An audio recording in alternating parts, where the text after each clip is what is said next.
आखिरी 15 दिन, ये 15 दिन साबित करने वाले हैं आपका सीए फाउंडेशन में रिजल्ट क्या आएगा। आपकी मार्कशीट पर पास लिखा आएगा या फिर आपकी मार्कशीट पर फेल लिखा आएगा।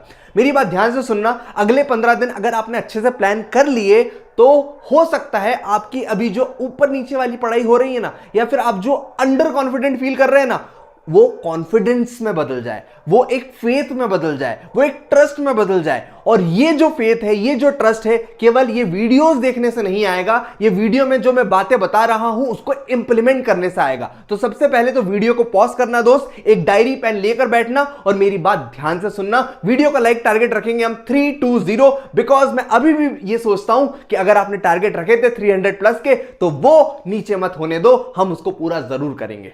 अगर आप वीडियो थोड़े से टाइम बाद देख रहे हो, अगर आपके एग्जाम में 10-15 दिन भी बचे हो, तो मेरी बात ध्यान से सुनना, नंबर ऑफ डेज को थोड़ा सा एडजस्ट कर लेना, बाकी प्लान अप यही रखेंगे।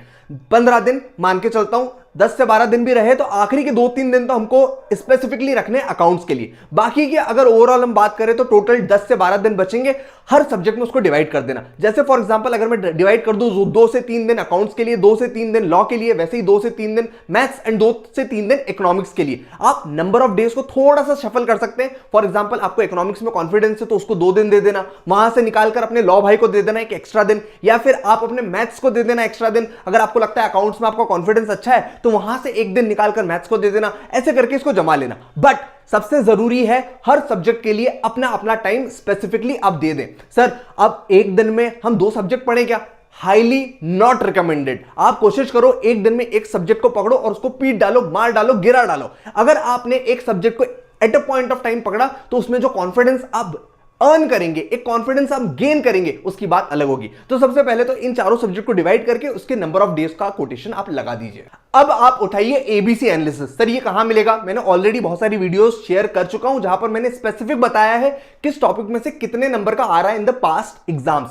अकाउंट्स का भी, लॉ का भी, मैथ्स का भी, इकोनॉमिक्स का, यू नो वेरी वेल। अगर नहीं पता तो आप थोड़ी सी रिसर्च मार लेना। लेकिन एक बार आपके पास पूरा टॉपिक्स वाइज पता चल गया कि किस सब्जेक्ट से कितना नंबर का आता है, तो ये जो नंबर ऑफ डेज एलोकेट कर रखे हैं ना, इन नंबर ऑफ डेज में सबसे पहले मुझे ये वाले टॉपिक्स करने जिससे मेरा 60 to 70% का स्कोर आ सकता है इन माय कमिंग एग्जाम। मतलब एबीसी एनालिसिस में जो 60% का जो मार्क्स का कवरेज है, उन टॉपिक्स को मुझे पहले करना है इन आर अकाउंट्स वाला, लॉ वाला, मैथ्स वाला, इकोनॉमिक्स वाला डेज जो कि मैंने एलोकेट कर चुका हूं।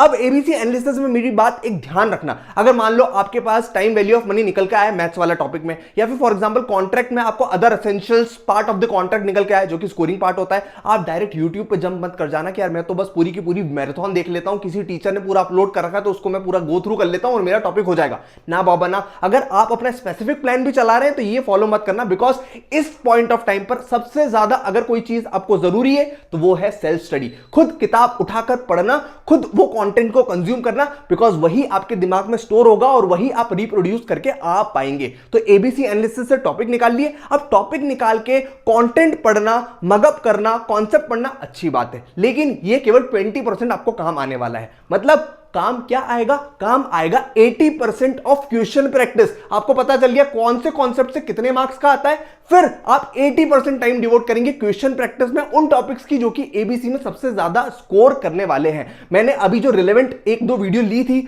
लॉ की, मैथ्स की, इकोनॉमिक्स की, अकाउंट्स की वर्कशॉप में जो कि हम कंडक्ट करते हैं, उसमें मैंने स्पेसिफिक गाइड किया है कि कौन से टॉपिक को कब उठाना है, कितना प्रैक्टिस कर जाना है, जिससे आप 60% 70% का कवरेज कर पाए। और मैं आपको बता दूं, अब भले ही तुम्हारा 100% कवरेज ना हो, सर सच्ची में भले आपका 100% कवरेज ना हो, अगर आपने 60% 70% भी अच्छे से पास कर लिया ना, अच्छे से पढ़ लिया ना, अच्छे से उसको ग्रिप कर लिया ना, तो आप उसमें से 50% स्कोर कर सकते हैं। हाँ भाई, हमको 400 में से 200 चाहिए। अगर आपने 70% में से भी 50% लिया है तो अपनी बात बन जाएगी। बच्चे आखिरी टाइम ये 15-20 मिनट को अच्छे से यूटिलाइज करते हैं, क्वेश्चन प्रैक्टिस करते हैं और 400 में से 250 लाकर खड़े करते हैं और भैया मुझे थैंक यू बोल के जाते हैं, भैया जो आपने लास्ट में वीडियो डाली थी ना वो काम में आ गई। And I want this from you.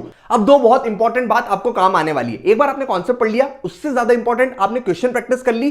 तीसरा है प्रेजेंटेशन। बहुत सारे स्टूडेंट्स को ऐसा लगता है मुझे प्रेजेंटेशन वो क्लास 12, 11, 12 वाला ही करना है, या फिर मैंने जो पिछले अटेम्प्ट में किया था मैं वापस वही रिपीटेशन करके आ जाता हूं। बट नहीं दोस्त, अभी जो लास्ट मैंने सेशन लिया था वर्कशॉप में, उसमें मैंने स्पेसिफिकली 1 घंटे तक बताया कि लॉ में मैंने सीए फाइनल पर एग्जाम्शन कैसे लेकर आया।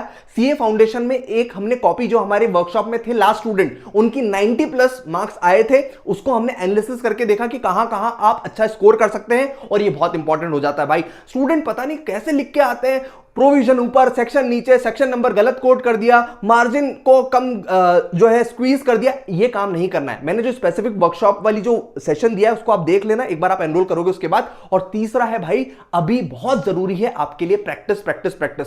या तो आप खुद बैठो, चारों सब्जेक्ट के एटलीस्ट 1 से 2 टेस्ट दो और उसका सही इवैल्यूएशन करो। अगर आप नहीं कर पा रहे हो तो कम टू अस, हम आपका इवैल्यूएटेड विथ इंस्टीट्यूट बेंचमार्क करके देंगे। चार्टर्ड अकाउंटेंट जो आपके लिए पेपर बनाए हैं, जिसमें अराउंड 50-60% फाइनल एग्जाम में भी आ जाता है, फाउंडेशन एग्जाम में भी आ जाता है आपका। आप बिलीव नहीं करेंगे, बट स्टूडेंट का हमारा कहना है कि आपने जो क्वेश्चंस लिख के दिए थे सर, वही टेस्ट सीरीज के वही क्वेश्चंस आ गए। तो जो चार्टर्ड अकाउंटेंट अलग से रिसर्च करके आपको जो क्वेश्चंस बना के देते हैं, उसी में से आपको प्रैक्टिस अच्छी हो जाएगी, फर्स्ट ऑफ ऑल। और सेकंड, जो आप कमेंट देखेंगे after getting your answer sheet check, you will be shocked कि यार यहां मैं गड़बड़ कर रहा था, अब इसको मैं कैसे सही कर सकता हूं। तो ये सारी चीजें आपको हेल्प करेगी। सीए फाउंडेशन में जो बच्चा 38-35 लेकर फेल होता है ना, या फिर 190-195 पर अटक जाता है ना, उसको कन्वर्ट करेगा 220, 230, 250 तक। तो बिल्कुल भी वेट मत करना कि यार मैं प्रेजेंटेशन जो है, मेरा जो आंसर लिखने का पैटर्न है, बाद में सुधार लूंगा, इस बार जैसा है वैसा चलने देता हूं। ना बाबा ना, 15 दिन है, लेकिन 15 दिन में अगर जोरदार मेहनत करेगा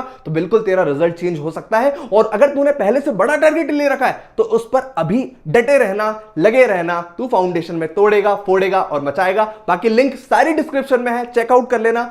अगर कोई डाउट हो तो इस नंबर पर कॉल कर लेना। बाकी मैं फीडबैक वाली वीडियोस भी अटैच कर दूंगा। If you have any queries, do reach out to us. बाकी मैं चाहता हूं यार, तो सीए फाउंडेशन पास करके सीए इंटर में पधारे, और कमेंट सेक्शन में लिख के जा, सर इस 15 दिन में अपना बेस्ट देने वाला हूं, कुछ भी हो जाए, मन तन धन पसीना सब कुछ लगा दूंगा, लेकिन सीए फाउंडेशन रिजल्ट पास जरूर करके दिखाऊंगा। Bye bye, take care, see you in the next video.